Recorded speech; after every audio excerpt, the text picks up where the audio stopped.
Não, eu queria saber o seguinte, Paulo, a gente falou do protecionismo versus liberalismo, etc., mas o Trump já prometeu, né, sobretaxas na China, a gente provavelmente vai ter uma guerra tarifária ano que vem, não tem como duvidar que o Trump vai fazer isso, ele já fez no outro mandato, só que a China, ela não vai ficar parada, né, o governo chinês já está procurando um pacote para estimular o consumo interno, e a possibilidade da China desvalorizar o yuan, né? Eu queria saber como é que você vê todo esse cenário da guerra tarifária do Trump aí, como é que vai ficar? Porque isso vai ser um terremoto, né?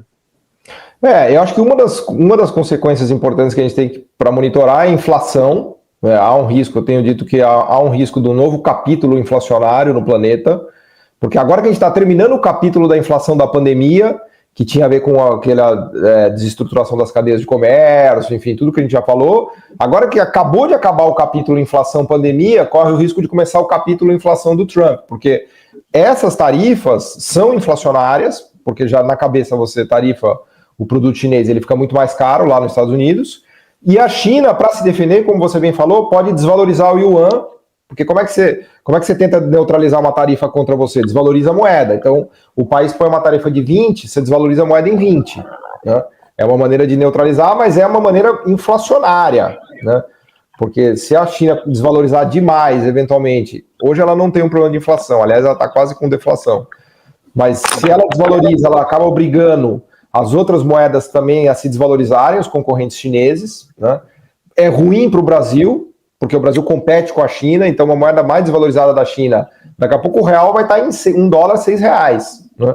Porque o dólar se fortalece, porque o Trump põe tarifa e obriga o Fed a subir a taxa de juros, que são outro problema também, né, de consequência de guerra tarifária. Eventualmente a gente vai ter juro mais alto nos Estados Unidos, porque mais tarifa é mais inflação, assim como menos imigração também é mais inflação, né? Tudo isso pode levar o Fed a ter que manter juros, eventualmente subir, o que enfraquece as moedas emergentes, e a China, como resposta, desvaloriza a sua moeda. Agora, eu não sou tão pessimista em relação ao que o Trump vai fazer, porque também tem um quê de tiro no pé aí.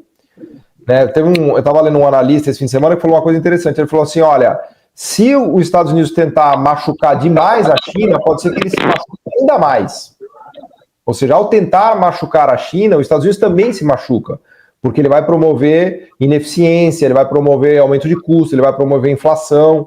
Então tem a interdependência dos dois é tão grande que uma guerra tarifária pode resultar numa situação pior tanto para a China quanto para os Estados Unidos. Né?